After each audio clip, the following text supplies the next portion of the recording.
Nakakakilabot, nakakagalit at nakakapanginig ng laman. Iyan ang reaksyon ng fans ni Asia superstar Catherine Bernardo matapos kumalat ang mga larawang kuha sa Bank of the Philippine Islands Mawal-Boal branch kung saan makikitang binababoy at binabastos umano ng ilang lalaking empleyado ang standee ng aktres na siya pa namang endorser ng BPI Direct Banco. Kamakailan lamang ay ginanap ang event ni Catherine bilang ambassador ng BPI at makikita sa mga kuha na masayang-masaya ang aktres sa tiwalang ibinigay sa kanya ng institusyon na itinuturing niyang parang pamilya. Sa kanyang pahayag, binigyan din niya ang kahalagahan ng mutual respect sa pagitan niya at ng mga brand na nagtitiwala at kumukuha sa kanya bilang endorser. Na-appreciate ko na yung fans ko binibigay sa akin yung tiwala nila and also the brands na nakakatrabaho ko na. Walang kamalay-malay si Catherine na sa kabila ng prestihiyosong okasyong ito, may ilang empleyado umano ng bangko na gagawa ng hindi kanais-nais na aksyon laban sa kanyang standee sa loob pa mismo ng kanilang tanggapan. Mabilis na kumalat ang mga larawan at muling ibinahagi ng iba't ibang social media news outlets.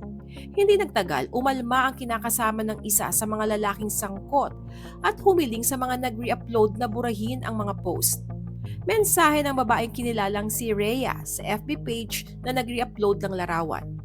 Hello, kindly delete the leaked picture of BPI issue to your post or else I will report your page. One of the guy in that picture is my partner and he is traumatized right now. Hindi na niya alam anong gagawin kasi pinost lang naman ang katrabaho niya nang walang paalam sa kanya. Sinabihan na niya katrabaho niya na wag i-post kasi bawal yon sa work nila. Pero wala siyang kamalay-malay, pinost talaga ng katrabaho niya. Dagdag pa ng babae sa isa pang mensahe, at pinost mo pa talaga.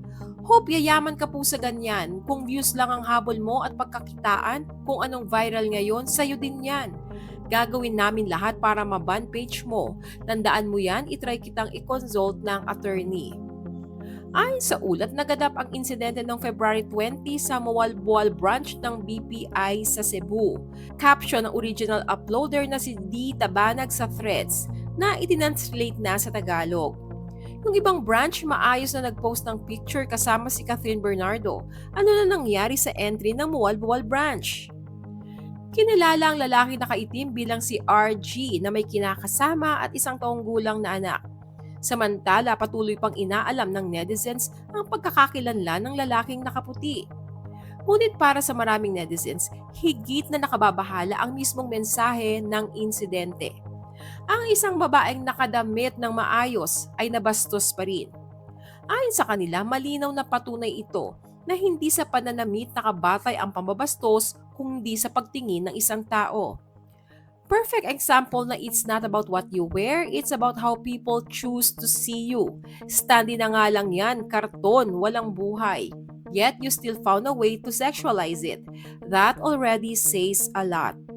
Hiling ng publiko, agarang maaksyonan ng BPI ang insidente at mapanagot ang mga dapat managot. Anila kung mahigpit ang pamantayan sa pagpili ng mga artistang kinukuhang endorser, dapat ay ganun din ang pamantayan sa asal ng kanilang mga empleyado. Ano ang masasabi nyo sa insidenteng ito? Sangkot ang standee ni Catherine Bernardo. Share your thoughts below.